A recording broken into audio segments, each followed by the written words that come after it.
ఇంతకు ముందో లెక్క ఇప్పుడో లెక్క అభివృద్ధి అంటే ఏంటో చెప్పడం కాదు చేసి చూపిస్తానంటూ మంచి దూకుడు మీదున్నారు సీఎం చంద్రబాబు.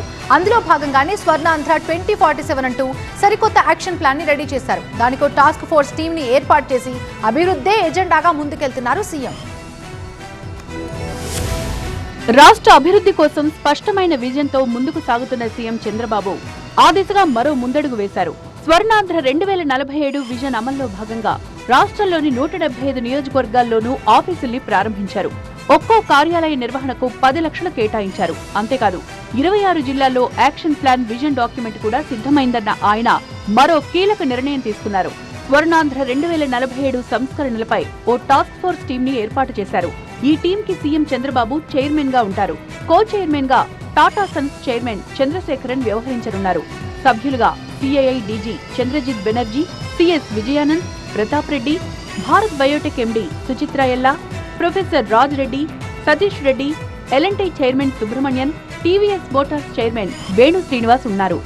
2047 నాటికి రాష్ట్రాన్ని స్వర్ణాంధ్రప్రదేశ్ గా తీర్చిదిద్దేందుకు వ్యూహరచన చెయ్యనుంది టాస్క్ ఫోర్స్ టీం.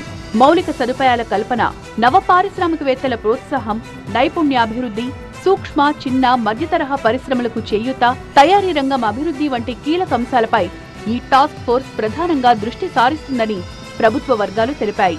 ఇక ఇప్పటికే ఎమ్మెల్యేలు, ఎంపీలకు విజన్ యాక్షన్ ప్లాన్ యూనిట్ల ఏర్పాటుతో పాటు 9 మందితో ఓ టీంని ఇస్తున్నట్లు తెలిపారు సీఎం చంద్రబాబు.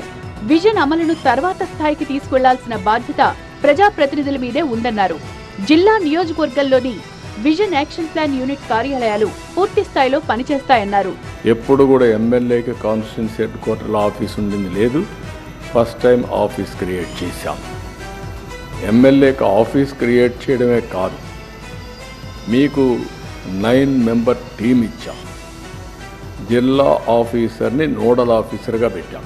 మొత్తంగా అనుకున్నది సాధిస్తాం. స్వర్ణాంధ్ర 2047ని సాకారం చేస్తాం. ప్రతి ఒక్కరూ ప్రభుత్వానికి సహకరించాలని ప్రజాప్రతినిధులను కోరారు చంద్రబాబు. ఈజీగా టార్గెట్ ను రీచ్ అవ్వచ్చని స్పష్టం చేశారు.